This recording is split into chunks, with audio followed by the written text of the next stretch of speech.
I blame Jipsy for all of it. I know. I mean, I blame her for everything all the time. So I have found the quality of my life improves the more I just blame Jipsy.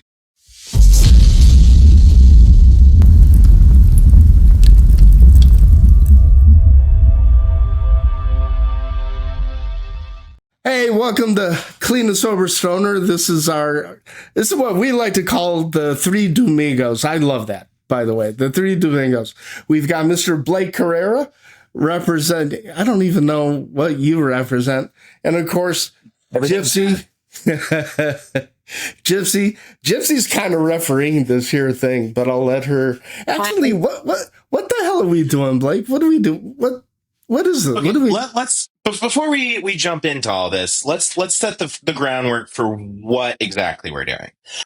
So I'm a big sports fan, right? Much as it sounds like all I do is worship Satan and play the guitar. No, you strike me as a big curling fan. I can see you there with the brushes. Yeah, anything that you can do while drinking beer and still playing it, big fan of the sport. But one of my favorite things in listening to a lot of sports podcasts is they'll do drafts. Okay, so like an all-star team? Yeah, so it could be an all-star team, or, for example, one of my favorites is the Bill Simmons podcast on the Ringer Network.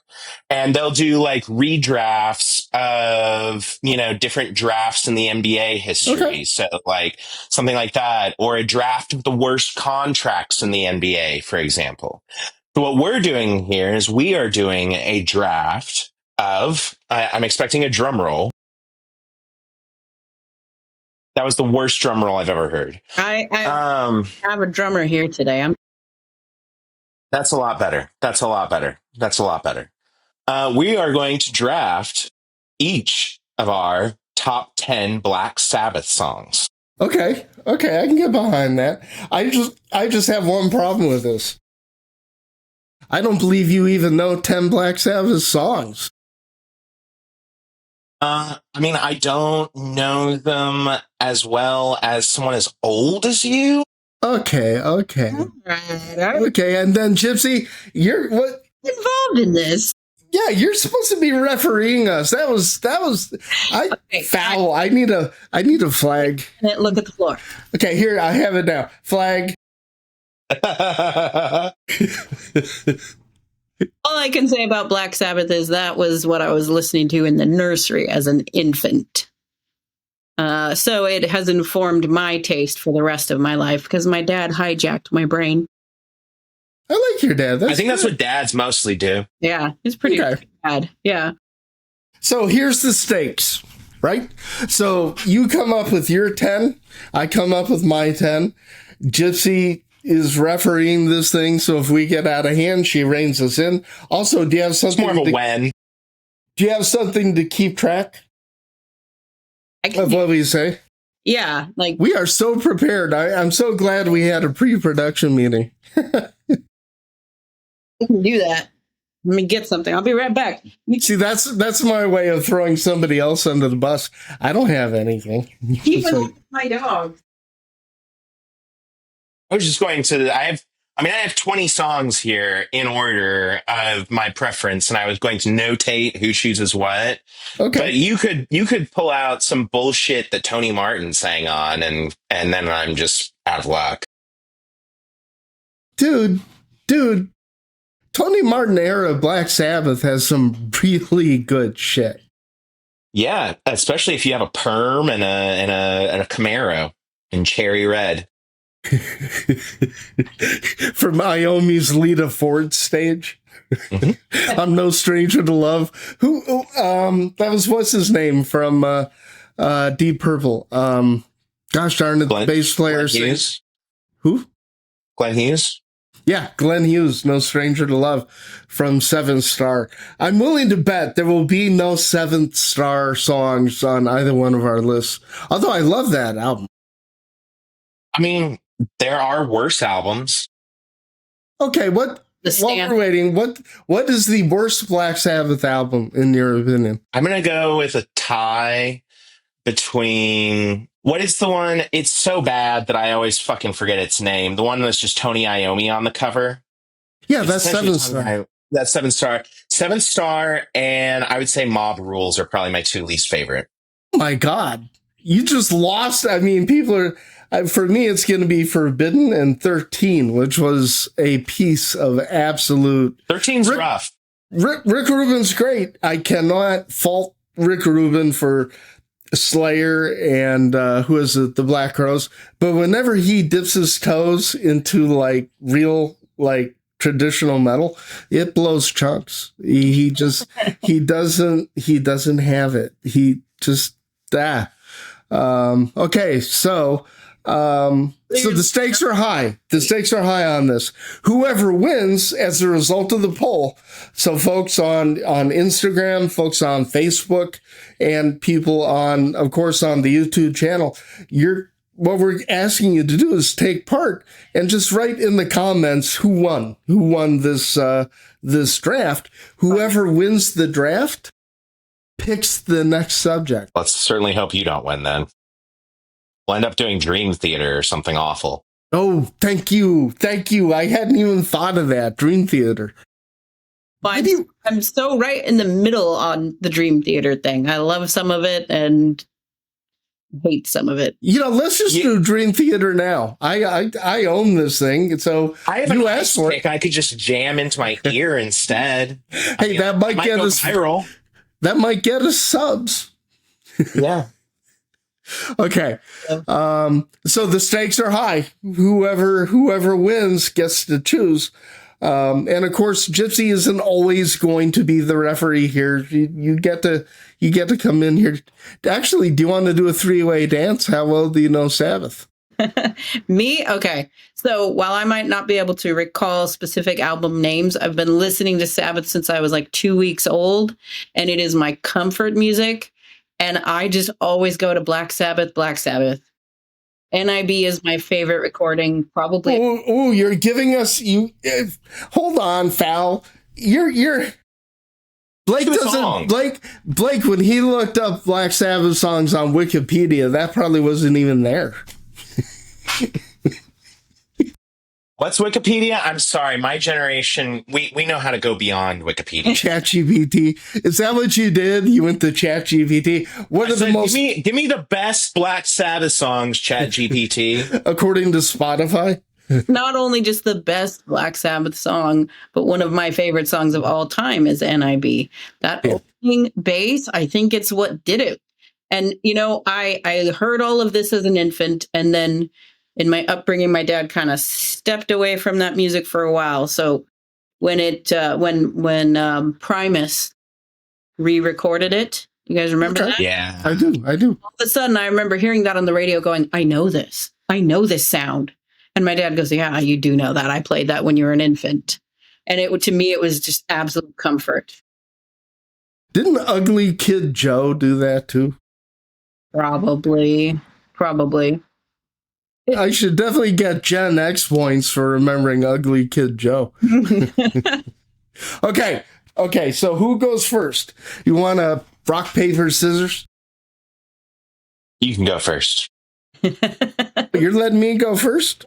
Blake's feeling confident. So, okay. Yeah. I'm going to have to say the number one... the people. Okay. I have to go the number one Black Sabbath song of all time, Under the Sun from Volume 4. It has everything. It has the riff. It has that outro. It is epic. It's Geezer at his most caustic. I think Under the Sun from Volume 4, I think if I had to pick one song that, nobody has ever heard Black Sabbath before, Under the Sun is what I'm going with. So I didn't put that in my top 20. So. Unconventional choice, I know. Yeah, spoken like a true bass player. Yeah. The bass playing on that is so wicked. They really, I think Under the Sun is, for me, when I hear different genres of metal, I think Volume 4 in particular, and Under the Sun itself, like when I listen to Black Pyramid, I can hear that. I think it even influenced Guns N' Roses to a degree. Just I would say that anything that Geezer Butler did has just immeasurable impact on music, whether it's his writing or his playing. I mean, just anything. Like, you're never going to catch me saying a bad thing about Geezer Butler. So Right. Yeah. So yeah, that's my choice. So okay, that's my opening round, dude. What you got next?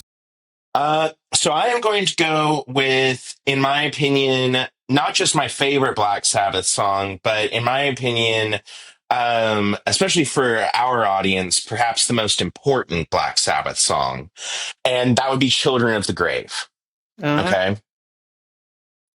So why that one? That's an odd choice. Yeah. So there are other songs that you could definitely say like created metal as a whole. We won't go into that yet because I'm sure those songs will be chosen. Children of the Grave, I see as the roots of both stoner and doom music. I see it as, it was really, at least to my knowledge, it was one of the first songs ever to really emphasize down tuning, which for me is especially important. I haven't played in standard tuning since I was probably 13 years old. Right, yeah. And so Children of the Grave is just so massively important to who I am as a musician. And I think it's really important to a lot of people who are patrons of what we do here. So not only is it a personal choice, but I'm also 100% pandering. Okay.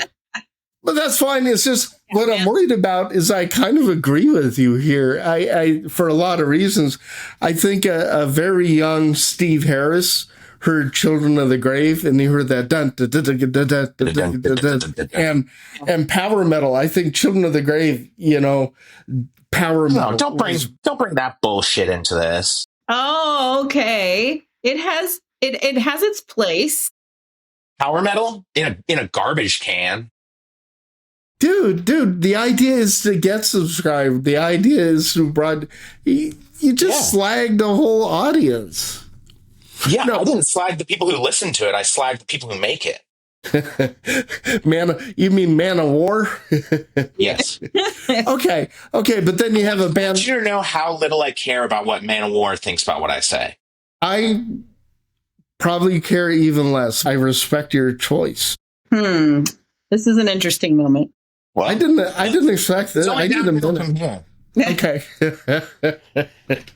Okay. Have you ever seen those memes where they show the speakers from the Grateful Dead's concert stage that John Curl designed this thing? Yeah. Yeah. What's the song? What's the riff? I've been answering that question ever since Facebook was born. I think the greatest riff that Black Sabbath ever wrote, and the one that to me embodies what real heavy metal is all about, would be Into the Void. Okay. So again, that's my number two choice. Interestingly, we're both going with Master of Reality here. Yeah. Yeah. I had Into the Void as my number 9 choice. So I'm doing okay here. So that's all. By the way, I almost forgot. I can no longer. So that has to come off my list. Children of the Grave. So, okay, this is where it gets dicey because we cannot repeat. That's why I chose 20 songs. So there's literally a mathematical impossibility of running out. I don't want to talk about math. Fair. Okay. Next up is Meshuggah. Okay, so it's my turn? Yeah, I think so. So this is your number 2. My number 2. Okay, for my number 2, I actually get my number 2 favorite song. And that is without a doubt Sabbath Bloody Sabbath. So this one is in part a tribute to Pat Schober, the founder of Monster Riff. All hails Pat Schober. All hails to Pat Schober. So I had a debate with Pat Schober about this very topic. And I said Children of the Grave was the ultimate, maybe not the best, maybe not the most influential, but the ultimate Black Sabbath song. Okay. And he said, I couldn't disagree more. I say it's Sabbath Bloody Sabbath. So we went back and forth on this for about a month, and I think we essentially reached a stalemate where we had a tie. So I'm really pleased that I got Sabbath Bloody Sabbath as my second choice. I think that Sabbath Bloody Sabbath has maybe the two best Sabbath riffs in it, both from the intro and the bridge, where it just really drops down and gets super low and heavy. And yet again here, this one is less of a pandering to the audience, although please do vote for me. Please. Save yourselves from Scott. Hold on, ref. Are What? you going to let him get away with that? I'm sorry. I thought that you were participating and you weren't the referee, or I see a penalty flag. I want the referee to weigh in. Okay. Oh gosh, that's not how that works. It's like all of a sudden you're Trump. I'll dye myself orange real quick. No Cheetos. Anyways, so I love Sabbath Bloody Sabbath. I think it's maybe the best opening song to an album that comes to mind for me, at least. And I'm a real big fan of songs that just like kickstart an album and say, this is what we're doing, and this is where we're going, and this is why this album is important. And I think Sabbath Bloody Sabbath, really just side A of that whole album, is just out of this world. So that's my second choice. It's one of those songs we call a proof of concept. Very much so. Very much so. I'm just disappointed at how much I agree with you. But that's where my number 3 choice gets interesting, because what you brought in as the intro, I take the outro. I think Spiral Architect is Black Sabbath at their most sublime, of just lyrically, conceptually. I prefer side B of Sabbath Bloody Sabbath to side A, just because the transition happens. It's like, it really is a lot like the bookend of, you've got the front cover with the demons, and then you have the back cover with the angels. Mm-hmm. And I feel like side B is so transcendent in that way. I feel like side B has the worst Sabbath song on it. Oh, I need to, what's the worst Sabbath song? Who Are You? I love that song. I absolutely adore that song. So anyways, wonderful audience. I think that this draft is really over now, but... Dude, how can you hate Who Are You? I don't get... Trash. Anyway, okay, I feel like you're baiting me in here. Spiral Architect. I will say Spiral Architect was in my top 20, so... It's sublime. Everything about that song. To me, it's a toss-up between, actually, no, I'm going to commit a foul. All right. Well, I'll go with my you're just really setting me up here. Am I just going to get through my top 10 Sabbath songs and you're not going to take a single one? We don't agree on anything. Mathematically, this should be a slam dunk for both of us. You've taken one in my top 10 so far. Okay. So I'm going to go with Sweet Leaf, yet again off of Masters of Reality. Okay. So yet again, this one comes down to not just my own love of it, but also I believe its cultural impact. The hallmarks of stoner and doom can all be really traced to 3 songs, 2 of those 3 being Children of the Grave and Sweet Leaf, in my opinion. I think that everything that, I would say 98% of the bands we talk about can really be traced to those 2 songs. I think that Sweet Leaf was just so brutally, beautifully heavy in such an original way. And as someone who really values brutality and aggression in music a lot, probably more than either of you, I would say, typically, it's hard to get away from Sweet Leaf. I also want to say that Sweet Leaf is led to one of my favorite Sabbath covers, which was Thou's cover of Sweet Leaf, which is, in my opinion, the first time that I ever heard a band cover Black Sabbath and thought, I don't know. I don't know. Yeah.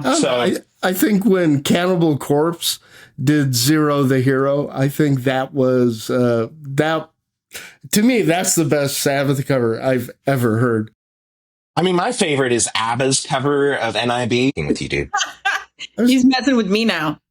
Yeah, it's like all of us went, okay.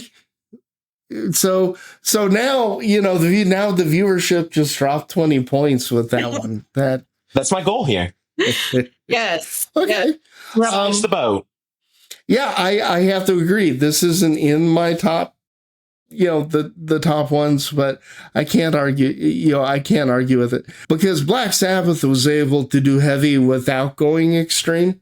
And they did it with standard tuning. They had the writing chops and the understanding musically to where, they could absolutely nail that heavy. So I can't argue with that. But start to finish, I think. Plus, Master of Reality is only 36 minutes long.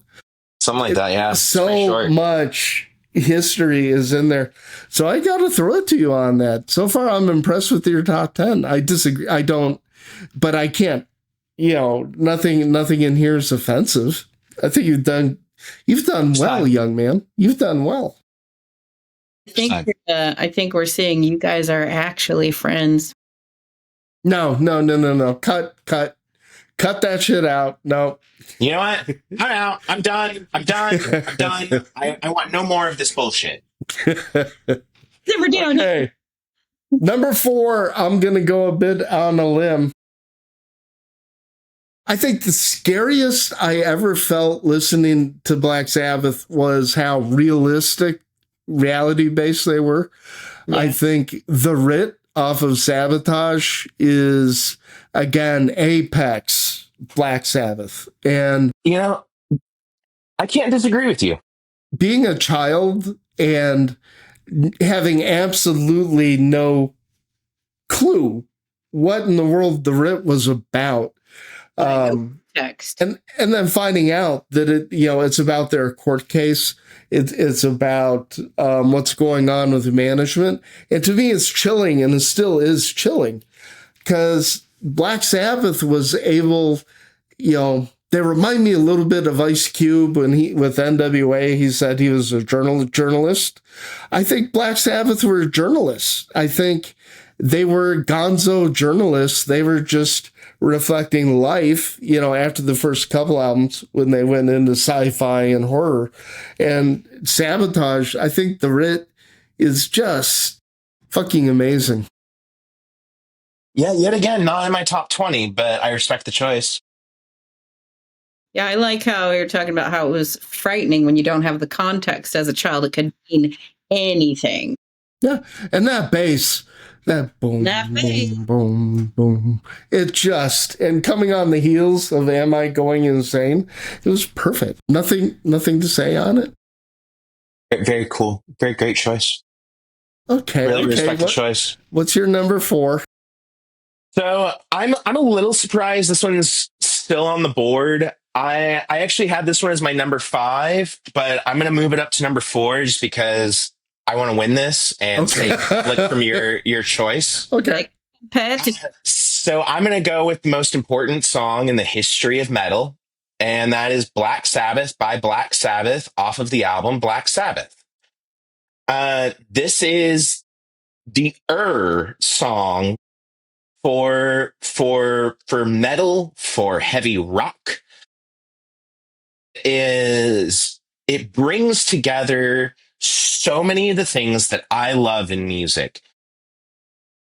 Not only does it bring all those things together, whether it is occult, whether it is fear and horror, whether it is just heaviness and brutality and spookiness, the devil's triad, things like that. Mm-hmm. But, it was the first fucking song to do all of that all at the same time.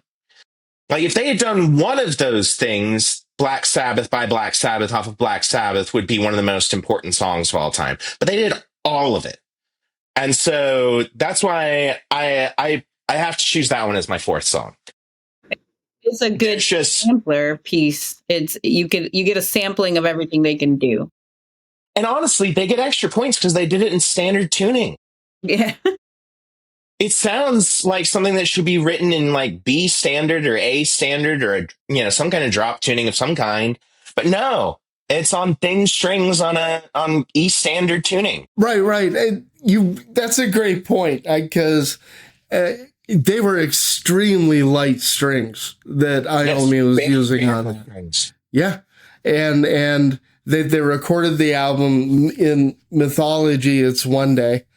Geezer gets that bass tone because the bass speaker is blown, and now we spend hundreds. Bass players, we spend thousands of dollars on the right pedal, the right amp sim, the right amp to get the sound of basically Geezer Butler with a blown speaker, which I think Felix Pappalardi from Mountain, same thing. Like he's pushing his speakers so heavily on Twin Peaks. Let's not go down the Felix Pappalardi route because now you and I are actually going to start agreeing a little too often because I love Felix Pappalardi. I think there's Felix Pappalardi. Mountain, really? Yeah, the Felix Pappalardi, an unknown. He's not mentioned nearly enough. If there's anybody that influenced Geezer's bass playing, I think Felix Pappalardi's one of them. Just his melodic, his chordal playing. Anyway, I have to agree with you on Black Sabbath by Black Sabbath. And what kills me is the revisionist history. And I blame Martin Popoff. I'll call him out on. I'm going to call out Martin Popoff. His opinion is the first Black Sabbath album isn't heavy metal because it has too much jazz and blues. My argument is that's because real heavy metal is the combination of jazz, blues, and a whole different way of writing. And you can go back to King Crimson's 21st Century Schizoid Band. I'd say a lot of classical. Yeah. So that's definitely a part of it. And on that album, if you pull certain things out, if you get rid of a few things on that album, you have a completely passable modern day doom album. Yeah. Well, I don't think you have to throw anything out. Harmonica. The Wizard? Come on, man. I'm going to do this. I'm going to make a playlist based on that album of what I consider to be modern day doom pulled from. Wizard is so heavy. You're not sitting on the harmonica on the Wizard. I'm just saying in a modern day doom album, you're not going to hear someone fucking pulling out a harmonica. Right. Okay. Black Pyramid, the challenge is thrown. Your next album, you need some gosh darn. Come on, Andy. Throw some harmonica on that bitch. Blow some harmonica, son. A little mouth harp. I gotta go. Good choice. And what's funny is for my number 5, again, I'm pulling off of Black Sabbath, NIB. NIB is a drop the mic moment. You've got one of the very first bass solos, like John Entwistle's credited for My Generation, but Geezer gives us a pentatonic masterclass in how to take a few seconds and fill it up. And then all of a sudden, da-na-na-na, it's like, and then conceptually, we're singing about Satan falling in love. And that song completely changed my worldview on everything. It's like, what if evil's actually good? What if, so then of course I'm falling in love with all these girls in 7th grade and it warped my, relationship picking attitude. Yeah. But I think NIB on so many levels, I could have picked NIB as the penultimate. It could have been NIB instead of Under the Sun for my number 1. It's just so heavy. I disagree with that. And I mean, I have no notes on this one. I mean, NIB is just a classic. I mean, it's essential, like It's one of those songs that when you think of Sabbath, like if you love Sabbath, like people who've heard Sabbath think of Iron Man. That's not on my list. I'm telling you right now. Iron Man's. I don't have it at all on my list. I respect you guys. No, it's not going to be on either of your list. Yeah, War Pigs ain't on here. But I really think that NIB is one of those that if you love Sabbath and have spent time with Sabbath, you have a lot to say in terms of how much you love it. Yes. Yeah. When I rediscovered it in my teens, when Primus did it with them, I remember listening to the lyrics and feeling like I might get in trouble for singing the lyrics. Yeah. So I just sort of watch what I was doing there. But the storytelling in that song is fantastic. That song is critical to me refusing to follow through with catechism at Grace Lutheran Church in Fremont, Ohio. That song is what made me question the religion that I was being for. And my parents, God bless them, they totally stood behind me. Mine was like I got kicked out of Sunday school, so I just didn't have a choice. At what, the age of 5? God knows what came out of your mouth. Anyway, that's my number 5, so we're halfway through. So far, this is tame. So I'm going to throw one that was lower on my list, but okay. as I'm kind of like assembling my list, I think that this song is very important to the full picture of Black Sabbath. Okay.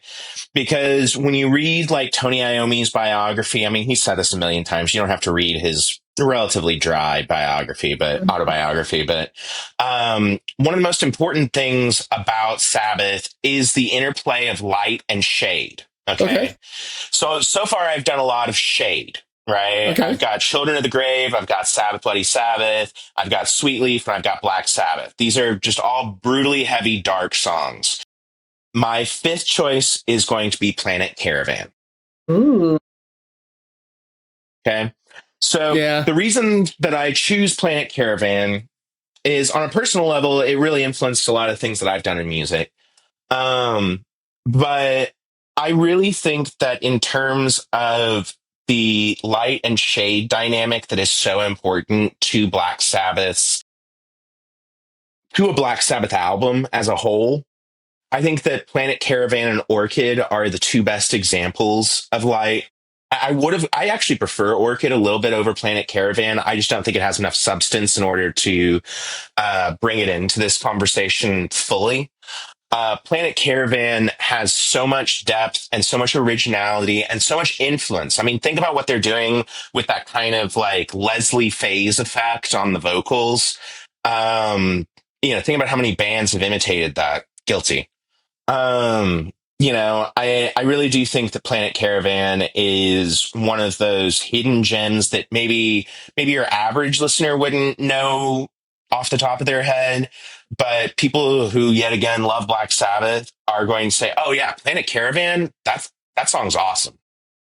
So I have to I love the fact that you chose this, and I love why you chose it. It's the first stoner song. 100%. It's the first heavy metal band stoner song that, you've got the bongos in the background. Yeah. And, you've got the black light with the fluorescent posters and the ever-present lava lamp. And you just, I swear to God, Planet Caravan got me high years before I ever smelt weed. Same. I had no idea. Years old, and I was like, "Whoa!" I was so naive. I had no idea the Sweet Leaf referred to marijuana because I was like 12, right? Yeah. So I remember I got this wristband, Sweet Leaf. Wait, I thought you were 12 during the Civil War. Fuck. Did I get my timelines mixed? Yeah, you got your timelines. I know this. Millennials. I tried. I've been anyway. My age. So plus, if it wasn't for Planet Caravan, we would not have Monolord. And I love Monolord because what they've done is they've taken that vocal, the heavy effect vocal, which I usually hate. I don't like affected vocals. I'm a clean singer. I don't care with Monolord. Which reminds me, before we go on, this whole back to the beginning thing is the biggest scam I've ever seen in my effing life. Thoughts? You got to throw it out I don't even there. know what you're talking about. The final Black Sabbath concert, back to the beginning. Yeah. It's a Sharon Osbourne money grab, and that's all it is, and that's all it'll ever be. I mean, good God, I look at the people that are playing, and I'm like, meh. Meh. It reminds me, Black Sabbath is like a religion, right? So Black Sabbath is the Ten Commandments and the original version, of the Bible. This is the Dead Sea Scrolls. And then you have all these different sects, these different denominations, and they all hate each other. I mean, I'm sorry, but I look at these headliners and I'm like, what the fuck? I mean, I love Gojira, I'm not going to lie there. I respect most of these people, right? I mean, except for I don't really respect Metallica because they've been a hard rock band for decades now. I'm like, if this was really back to the beginning, the lineup would be Black Sabbath, then you'd have Judas Priest, Uriah Heep, maybe Deep Purple. Blue Cheer. Blue Cheer, thank you. If they're still around. I think they're like, this is just this huge money grab. And this is not, none of these bands are Black Sabbath centric. They're not. Like, it seems like a Disney Channel run. Yeah. This is, if Marvel came up with a Black Sabbath movie, this would be it. Metal goes Disneyland. But here's the thing is they're going to do it, and people like us are going to turn our nose up at it. And in 5 to 10 years, there are going to be things that come out of that we really like. So. Yeah, there'll be 12-year-olds who go to that then they become 17-year-olds that then No. There won't be 12. No, because Black Sabbath is working class. What Black Sabbath was, they were an underground band that were so incredibly good that they made it without any radio airplay, without any positive press.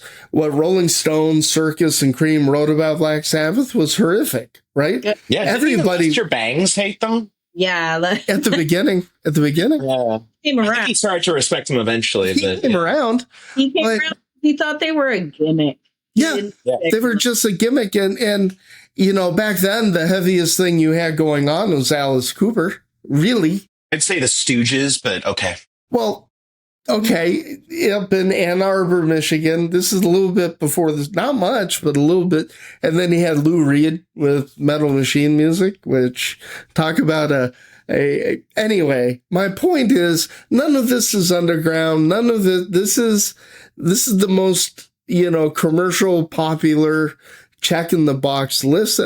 The fact that Stoner Doom is not represented at all in here, I find very disappointing. Very disappointing. That is the issue. It's, how do we say it? It's pop metal. But we have Sleep Token. And okay. Can we get back to the draft where I finished kicking your ass? I thought we needed to throw something in about this. Why bring up a band like Sleep Token that doesn't even deserve meritorious consideration as a fucking band? Sleep Token is the worst shit I've heard since Five Finger Death, whatever they want to call themselves. I'm censoring myself very heavily here. Oh. Yeah. Wow. I thought this was going to be a juicy bit. I might have to take, so I take it all three of us not impressed. So another day Sleep Token discussion. But Scott, what's your number 6? My number 6, I am really going to shock and awe. I'm taking a big, huge risk. I think that Never Say Die belongs in the same reverence as the first 5 Black Sabbath albums. I think one of the greatest songs they ever wrote was Over to You. I think Never Say Die is horribly underrated. And I have to say, Over to You is one of the heaviest, most brutal songs that they wrote. The lyrics of Over to You, it's like they are really throwing a middle finger at the British upper class. It's an anthem to me for working class blue collar folks, and I just absolutely love Over to You. So that's gonna be my number 6. Okay. So I'm going to take a bigger risk because since you took No a comment? risk by No. choosing, No comment on Over to You. well, you chose like one of the lesser Black Sabbath songs of the Aussie era. So No, I disagree fine. with that It's so fine. profoundly. It's fine, but it's like, when it's like one of those. You sound albums whiny right now. You're like whining. It's really what it is it's one of those albums that if you go into one of those snooty record stores and you go up to the clerk and you're like, I'd like a copy of Black Sabbath's Never Say Die. They're like, oh, you really know Black Sabbath. And that's what you're doing here. You're just trying to show off that you're like, I like the album that no one else likes. That's nice. I feel like you're comparing me to Jack Black's character from High Fidelity. I 100% am. Pull the beard out so I can do the Jack Black thing. Bullshit. It's a great song. I'm not fronting. I'm not. You're the one. You were the one that was pandering. I'm not pandering. I'm not pandering. Hey, Scott. Like, we all know what you're doing. Are you saying it's all right? I understand. Are you accusing Scott of just trying to get people to vote for him? So I'm going to go with a song that I guarantee is on neither of your top 30 list, but it was the first song that I loved when I was in elementary school by Black Sabbath. I hadn't really dove into Black Sabbath. I don't even think I'd heard Paranoid or Iron Man or War Pigs or any of the stuff that everyone's heard. This song I just think is pure fun, and it represents the other side of the spectrum of a lot of the music that we talk about and write about. And so I'm going to go with St. Vitus Dance. Yeah. I'm so close to putting that on here. I love that song. Dude, it's just a good song. It's a great song. It's catchy. It's dark, but it's catchy at the same time. I mean, obviously, so you think I'm pandering because you've got St. Vitus Bar is opened. That's named after St. Vitus, Wino named St. Vitus after this song. So you're saying I'm pandering to that I'm the person going, oh, you really know your Black Sabbath. It's just a great song, though. It is a perfect pop rock song that it's great. It's got a hook, It does. It does. But at the same time, it still has groove, It's got everything, and the melody is great. Yeah, the tone on the guitar is some of my favorite. If I had to choose one kind of B-side, B-cut, Sabbath song that I was like, you should check this out because there's a lot going on here in terms of the engineering. I think St. Vitus Dance is really underrated. So I agree with you. It's a personal favorite. It's not one of those ones that I'm like, hey, everyone who loves Black Sabbath should listen to St. Vitus Dance. I'm just I just love this song. So I think it's a good example of of how heavy music can be accessible. Yes, I think that's a good point. It's good for me as a writer to think about. Perfect choice. You're really not going to like what are we on now? Number 8? 7. You're on number 7. Hey, my 7th song.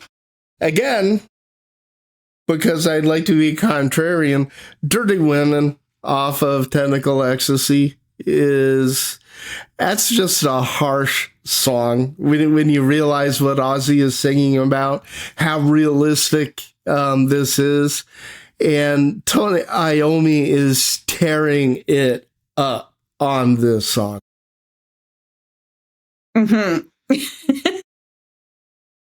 It's like, are you trying to win this? Why do you keep choosing like the songs that, like, what?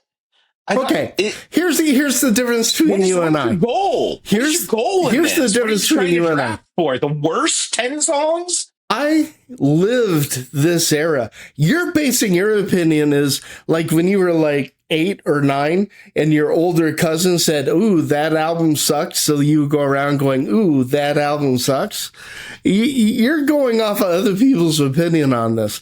Dirty Women just absolutely fucking kicks ass from beginning to end. I mean, if there is one thing you can say about me, it's I just do what everyone tells me to do. So you must be right. So is this a generational difference then on this opinion here? No, my generation, I like Dirty Women is such an out there call, and I know that, but I have to be true to myself.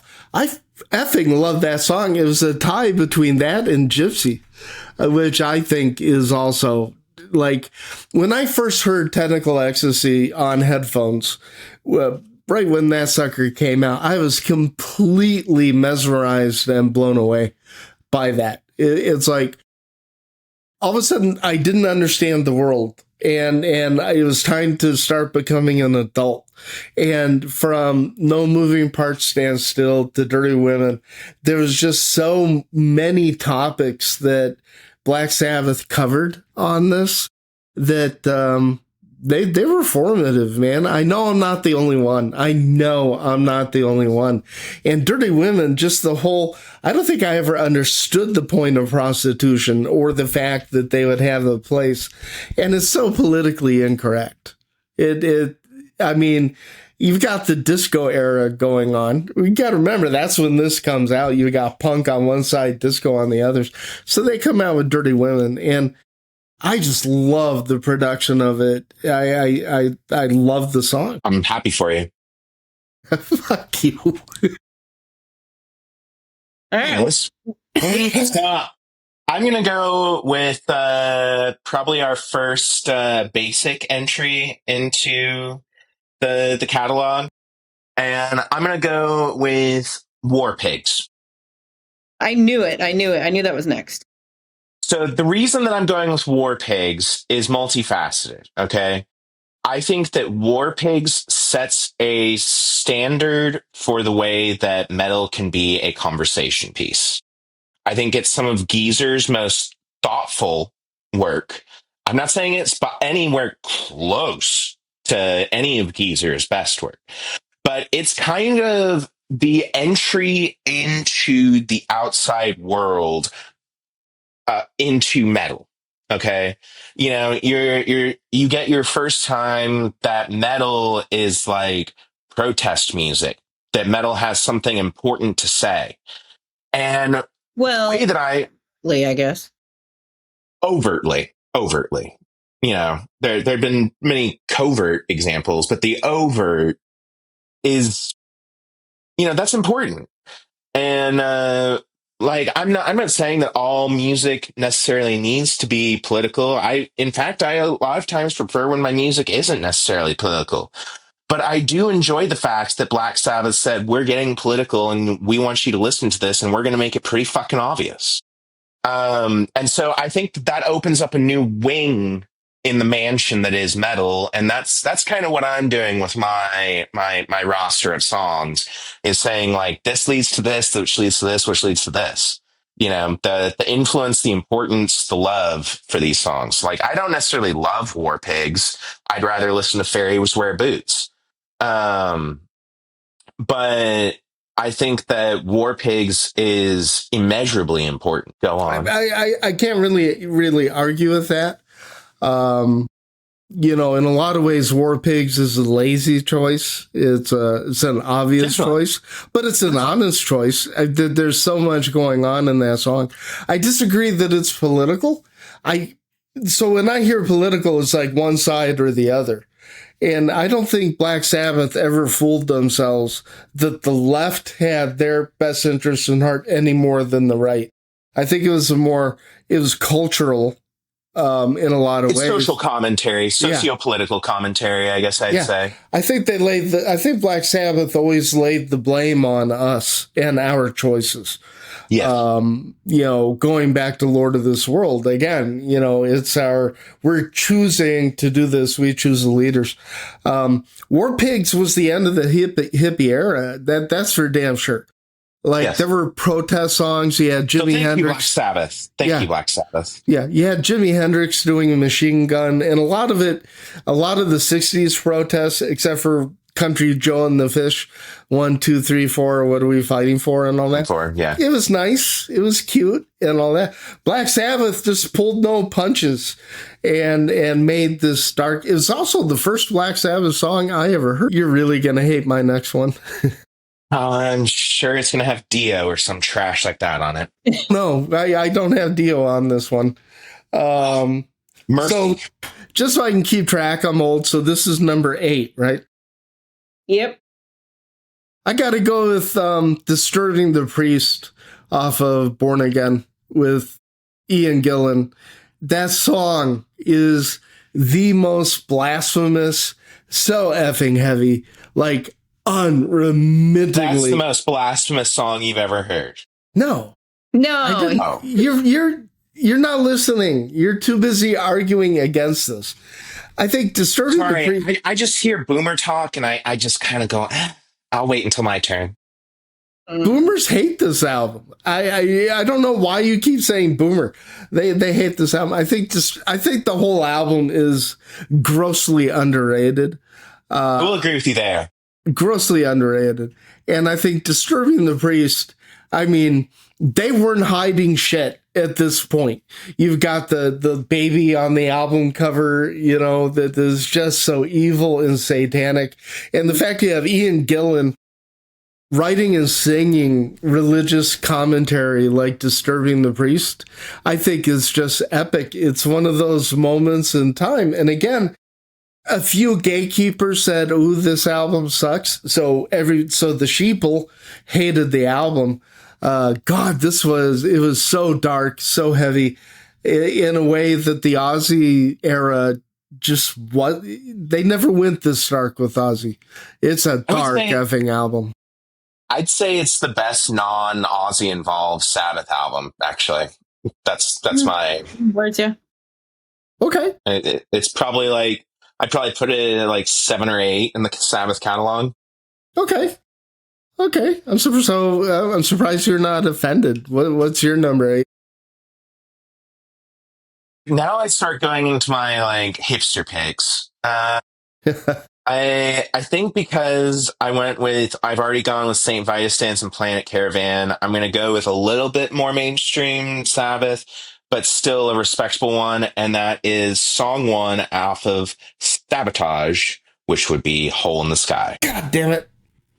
Okay, you stole one of my... Okay.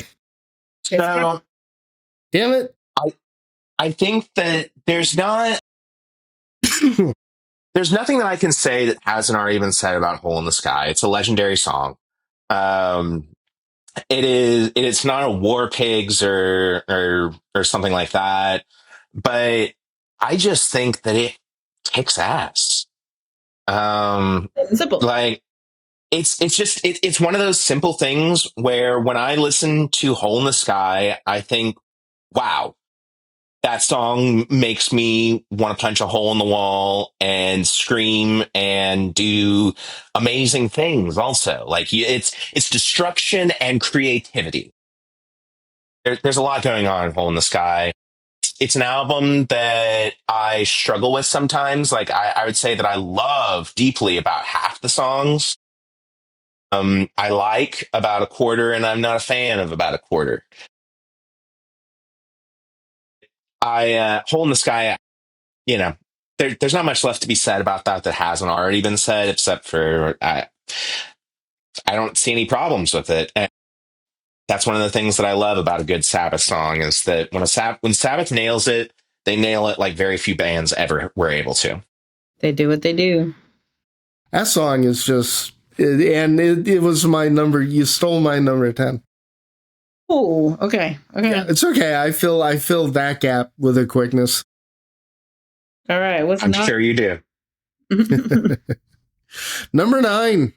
And by the way, with a grain of salt, I mean, we're talking Black Sabbath, but Fairies Wear Boots off of Paranoid.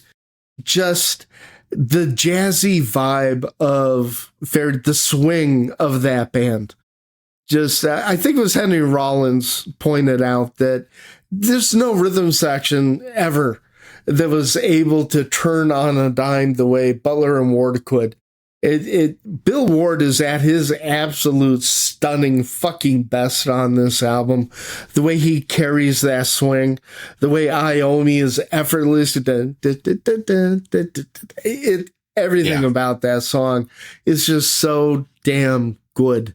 My favorite song off of the Paranoid album. It's the only song I would even think of putting it onto a top 10 list. That's fair. And it's so it's so dark and heavy and again, real, right? Yeah, because smoking and tripping is all that you do, beware. It's like, but Sabbath was always very anti-heroin, anti-speed, pro-cocaine, yes, pro-marijuana. But man, they didn't pull any punches. So Fairy Wear Boots be my number 9.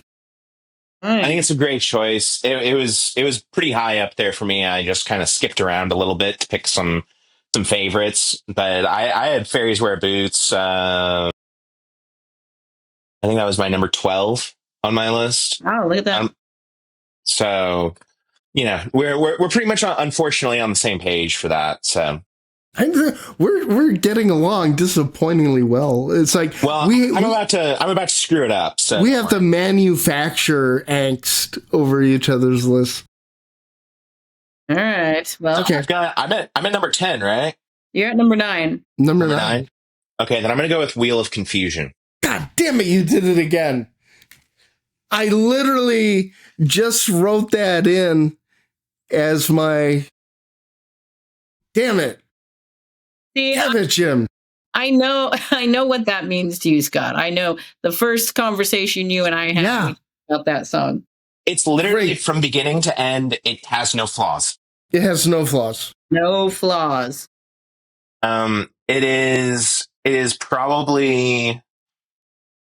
I mean, off of Volume 4, my favorite is St. Vitus Dance, but Wheel of Confusion it sets the stage. Like I'm a sucker for a killer opening song, and it's hard to top that one. So I also had a feeling you were going to pick it, and I wanted to ruin your day. Well, you didn't ruin my day. You made my day. It's like time. Just to hear. I mean, that song. This is weird. My whole worldview is influenced by the Japanese kid show Ultraman. Ultraman. You know Ultraman. So there's always Ultraman behind me. Ever since, my whole career as a counselor, I've always had Ultraman there, which explains a lot. And I'd say Wheels of Confusion just set my worldview, and just the dark. Just the opening notes. It's perfect. It's just like, it's perfect. It's like overwrought in a wonderful way. Yeah, without going totally over the line. And yeah, exactly. So I found that life is just a game. Would you know there's never been a winner? Try your hardest, you'll still be a loser. The world will still be turning. Like, when I'm in the midst of a PTSD attack I haven't been suicidal in decades, but that would be the comfort. It's the message that they were getting across, especially on that album. Big source of comfort for me. So I'm not bitter that I'm glad. I feel like that's my gift to you. How generous of you. Yeah, that goes back, though, to our first conversation. We talked about that song, and we talked about Ultraman. That's right, we did. She interviewed me for her school project. And my favorite question I've ever been asked, what made you start Clean and Sober Stoner? And I think my answer was, hate, disgust, and anger. Hate, disgust, and anger. I was Here. there was a certain website had done a review of Acid Mammoth that pissed me off so bad that I figured I can either whine and complain or I can start writing, on the blog. So that's what started it. This is it. Number 10. Number 10. Wicked World from Black Sabbath's first song, Black Sabbath. I think Wicked World the beginning is iconic. And then they go into the jazz swing thing, which I know what Pop Off is saying, but then first time I ever headbanged would have been to Wicked World, and just the lyrical content, the political content, the socio content. I think Wicked World, I don't know why it isn't held in more esteem. I think I can answer that for you. Okay, go ahead. I just think the beginning of the song is a little annoying. A little. It's a little. Yeah, it feels ridiculous, and I think a lot of people they hear Black Sabbath by Black Sabbath off Black Sabbath, and they're like, yeah. And then they hear Wicked World, and they're like, what the fuck is this? Well, they have to wait 30 seconds for one of the heaviest riffs they've ever done. I'm not disagreeing there. And that's the beauty. Once you get past that first 30 seconds, it's killer. But I love that first 30 seconds. Loses me almost every time I listen to it, and I have to just remember, just a little patience. That's the difference between a real fan and a poser. I see now. I think, but it just shaped my worldview, of, just the woman, alone, the kid going hungry. And it's just that song when you're 12, that can really screw you up. And I got to throw it out to them on that one. It's a great song. Okay, your final. I still have 3 in my top 11 left that I could choose from, but I'm actually going to go. I feel like I've done a lot from this album, which maybe says something that I didn't quite realize, but I'm going to go with Snowblind. Ooh. This is yet again one of those, it just kicks ass. Are they doing some of their most thoughtful work on Snowblind? No. I mean, think about the name. What do you mean? In terms of song structure and things like that, I don't think it's necessarily the most sophisticated song that they ever came up with, per se. Okay. I wouldn't put it in the top 5 most sophisticated by any means. I just think that it is a really fascinating song that every time I listen to it, I hear something new in terms of what they're doing. And I love that. That's why I think it's one of the more sophisticated songs. I do understand what you're saying. I'm not trying to be an asshole.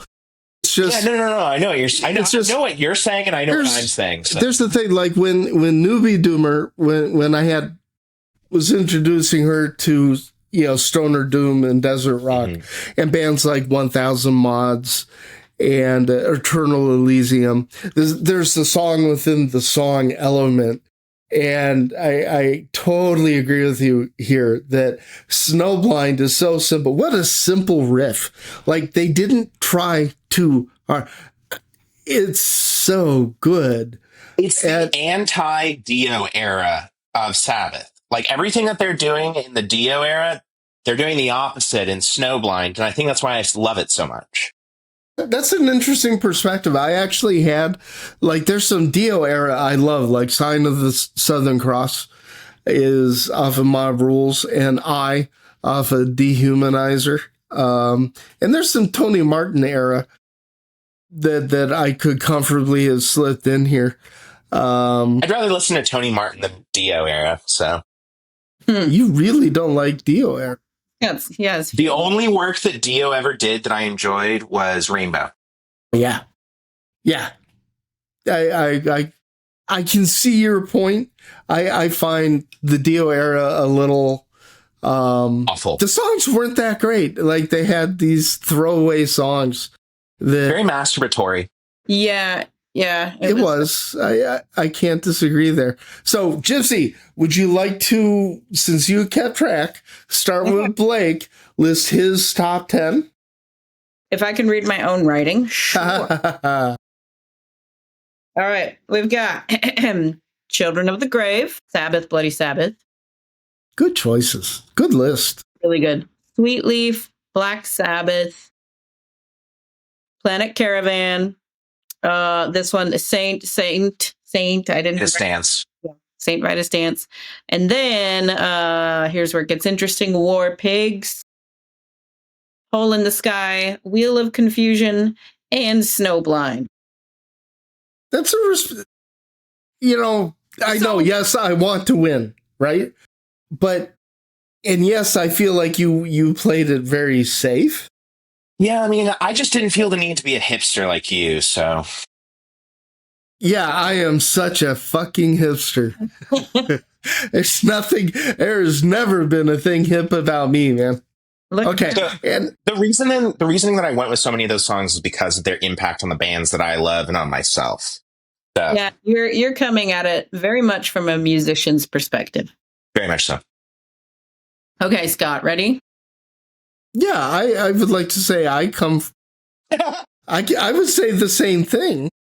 No, I don't think so. I think you come from a listener's perspective, and I'm right in the middle. I mean, not to say that you're not taking into consideration the musicianship, but you are a listener. You are listening. You are listening to then communicate. That's how I see you. Okay, I just don't want to cede any ground to this millennial poser. I love you. By the way, kudos for the shirt. That's who should be playing at the. You don't know who this. You don't know what this shirt is. I can't read the bloody writing. Who is that? This is Arconic. They just put out. I knew that one. Okay. Yeah, Steve Blake knew. No, they just put out a single yesterday, so you can check that out. Love your Acid King shirt, dude. Yeah, I love all of our shirts. We got Acid King, Windhand, and Arconic. This is fucking sick. Not gonna lie, this is not me trying to sound like a hipster. I accidentally found and got into Acid King when I was like 11, and then my dad was like, "You should listen to Black Sabbath, dude." And I was like, "Is that the Saint Vitus song?" And he was like, "Dude, you just need to listen to Black Sabbath and shut up." Anyway, my list. Let's remind me and everybody else. All right, Scott's list: Under the Sun, Into the Void, Spiral Architect, The Writ, and then NIB, which is the only song I care about. Let's see my handwriting again. Over to You. Is that right? Dirty Women, Disturbing the Priest, Fairies Wear Boots, and Wicked World. These are good. I'm going to want to listen to them kind of side by side. I think both of these lists are comprehensive introductions to people who maybe aren't very versed. I think it's two sides, one coin. Yeah, now I'm second guessing not putting Symptom of the Universe on there. That was yeah. Yeah. It's like, all these songs are going in my head. There were some tough cuts. I mean, I wanted to put Cornucopia, for example. I love that song. Talk about an underrated deep cut. Yeah. Yeah, Cornucopia, A National Acrobat, Symptom of the Universe. Looking for Today.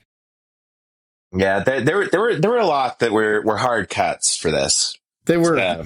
Well, I think we work. This I was happy to ref because I didn't want to do this. I'm like, and I I don't want to Yeah. anything else. It was a lot of work. It's like, so we have now ventured into that land. Like, we dare to put out our top 10 Black Sabbath, and we do 2 top 10s at the same time. So this is either going to kill the channel forever and we'll lose subs, or hopefully we can introduce people to a different way of listening. That's, to me, that's the goal, is to encourage people not to agree or disagree, although you need to vote. You need to vote. Do you go with Blake or do you go with mine? Never. Mine's the experiment. If you really want to go a trip all over Sabbath, mine's the only list. If you really want to understand Sabbath, you go with my list. Wow. Wow, you're so precious about your little, only the first 5 albums. 6. You didn't pull anything from any of the 6 albums. You didn't. 6 would be, that's 5th. No, you're right. Oh, fuck. Blake's face. Me and math. Okay. That's it. Proud of you, And at Tom. that moment, we all know who won. Metformin. I can edit that part out. And nobody will ever know it was in there. Never know. Gypsy, thanks. I'm sorry we were so tame. You didn't have to do much. You guys, I never felt like I was going to have to, sit someone down and have a discussion. So we're good. Like we did on Opeth. What's the last Opeth song you heard, Blake? What's the last one you listened to? Strawberries? Yeah. It wasn't anything from the worst Opeth album ever released, which is Will and Testament. Like, nobody is listening to anything off that piece of crap. Yeah, the last one I listened to. You're comforted by your opinions that no one else shares. We're going to find that out, aren't we? Yes, we are. What was your last Opeth song? The Reverie, Harlequin Forest. Oh, nice song. Nice. That's a good one. I listened to real Opeth, so I went with Demon of the Fall. Oh, dear. Guys, it has been so much fun. I love working with you. It's definitely the highlight of what I do here. I thank you so much for everything. Thank you. So don't forget, vote below. Which Which pleasure one? kicking your ass. You have not kicked my ass. There has been no ass kicking today.